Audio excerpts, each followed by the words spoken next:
Previously, we've already made 2 videos about haunted locations in South Korea. One is a place that locals avoid at all costs. The other is so dangerous and unsettling that even paranormal exploration shows refuse to enter it lightly.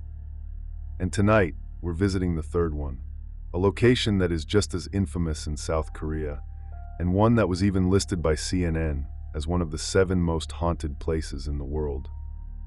The Gonjiam Psychiatric Hospital.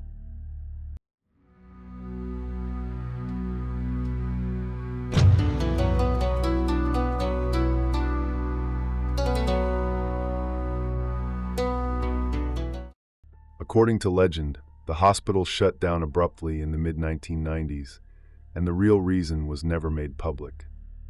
Some say that patients inside the hospital began dying one after another under mysterious circumstances, with no warning signs and no clear medical cause, as if something unseen was slowly draining their lives away.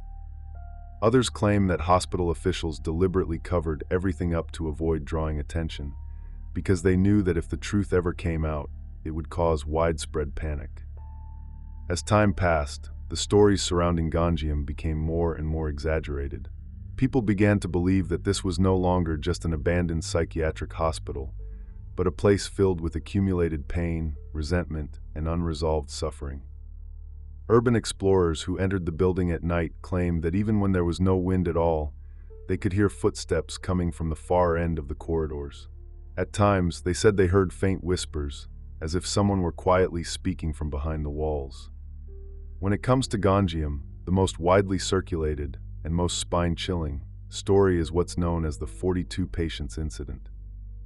According to the legend, in the final period before the hospital closed, the number of patients remaining inside was exactly 42.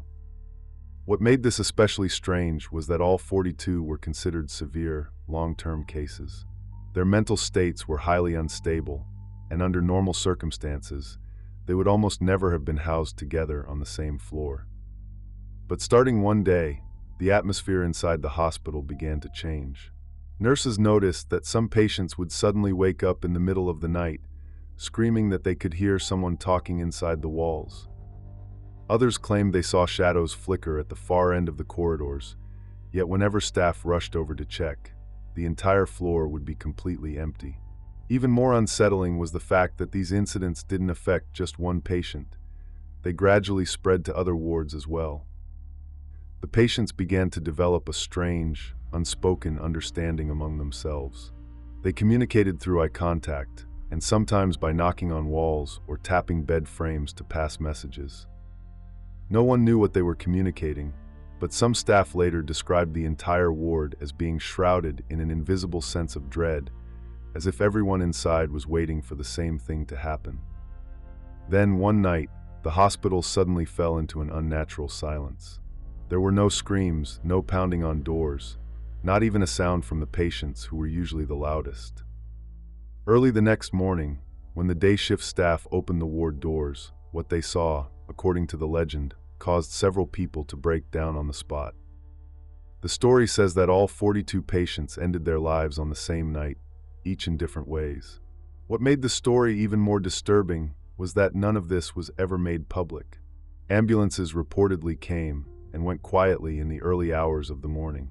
Police sealed off the scene, and all information was swiftly suppressed. There is another darker account that has long circulated, linking the closure of Gonjiam Psychiatric Hospital to the hospital's director himself. On the surface, he was a licensed psychiatrist, but privately, many believed his mental state was unstable, and his behavior became increasingly erratic. Night shift nurses reported seeing him standing alone in empty corridors for long periods, staring at the walls and muttering to himself. Over time, numerous allegations began to circulate regarding how patients were treated under his authority. Some patients claimed they had been subjected to physical abuse. Others said that certain patients were forced to undergo treatments of unknown origin, procedures that were never officially approved, and in some cases, were believed to be part of unauthorized human experimentation. None of these claims were ever formally documented, but they spread quietly among patients and staff. According to one widely circulated account, This prolonged and systematic mistreatment caused many patients' mental conditions to deteriorate rapidly, eventually leading to an incident in which more than 40 patients took their own lives.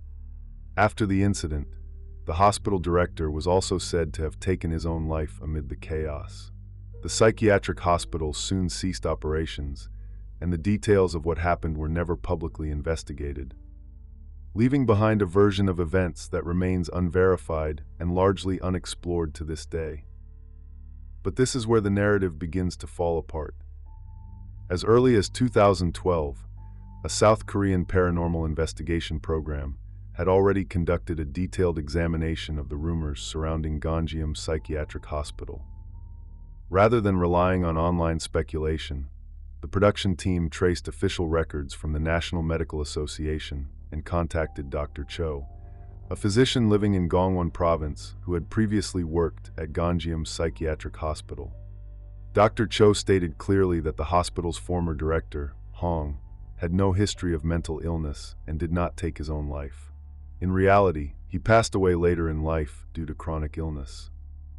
As for the claim that more than 40 patients died by suicide, there has never been any official record to support it. When the hospital ceased operations, all patients were formally transferred to other psychiatric facilities, with documentation confirming the process. No patients disappeared overnight. In other words, neither the director's suicide nor the alleged mass suicide of patients ever occurred. Both narratives were later constructions, stories that were repeated, reshaped, and amplified over time. However, the most unsettling element of Gonjiam does not lie in these debunked accounts. What truly transformed the hospital from an ordinary psychiatric facility into a place feared around the world was a single room inside the building. A room that countless urban explorers described as the most disturbing area of the hospital. And in the end, nearly every fear associated with Gonjiam led back to that room.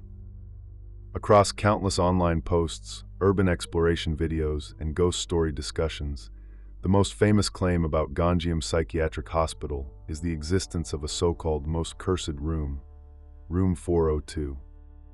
Many videos describe it as the most forbidden space in the entire building, a place no one should approach, claiming that even getting close causes an overwhelming sense of pressure that's difficult to explain. However, when we slow down and actually examine the facts, this claim falls apart almost immediately.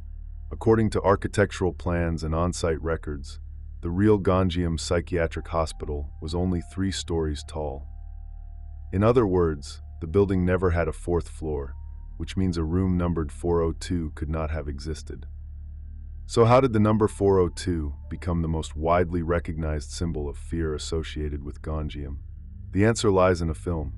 In 2018, a horror movie based on Gonjiam introduced a fictional Room 402 and positioned it as the central source of terror within the story. After the film's release, its imagery and concepts were widely shared, edited, and replicated online. Over time, many people began to believe that Room 402 was a real location within the hospital. In reality, Room 402 is a fictional construct, created by a film and amplified through the internet, rather than a historical fact. That said, this legend was not created entirely out of nothing. Before the idea of Room 402 ever appeared, early local forum discussions and accounts from urban explorers consistently mentioned a different place, one particular patient room located on the 2nd floor of the hospital. This room had no special markings, and its door looked no different from the others. Yet nearly everyone who mentioned it described the same sensation, an intense feeling of discomfort upon approaching it, as if something was present, though no one could clearly explain what. Regarding this 2nd floor room, the earliest version of the story was actually quite specific.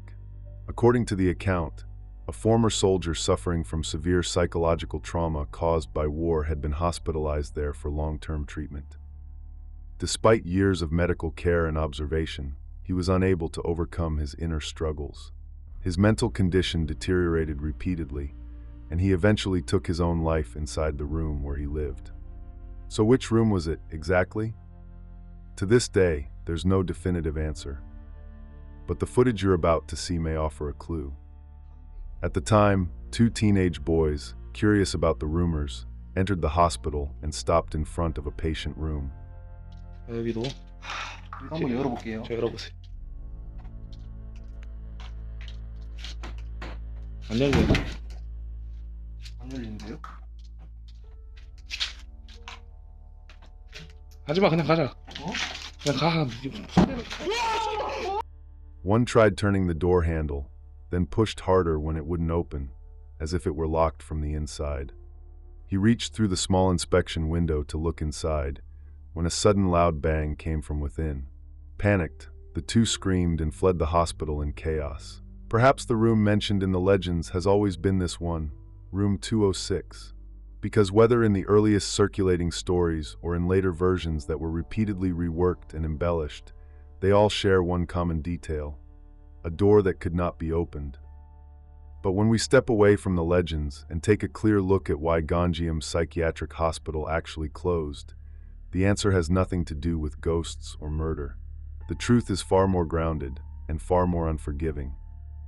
In the mid-1990s, the government strengthened regulations around water source protection zones, requiring medical facilities to install compliant sewage treatment systems. The cost of these systems was extremely high, and a serious dispute arose between the hospital's owners and its operators over who should bear the expense. During this period of conflict, the hospital gradually stopped admitting new patients and ultimately ceased operations. In other words, Gonjiam was not suddenly sealed off because of a horrific incident, but slowly abandoned under the weight of real-world problems. Over the following decades, the building remained deserted, and through the repeated visits of urban explorers, graffiti artists, and media crews, it was gradually shaped into the apocalyptic image we recognize today. The abandoned hospital itself was officially demolished in 2018, disappearing completely from the map. But its story did not end there. Instead, it continues to live on, online, in films, and in our collective fears. So what do you think? Do you believe a place can truly retain the pain of what once happened there, influencing those who come after? Feel free to share your thoughts in the comments, and remember to subscribe and turn on notifications, because in the next episode, we'll be entering yet another forgotten and abandoned place. Thank you for watching, and we'll see you next time.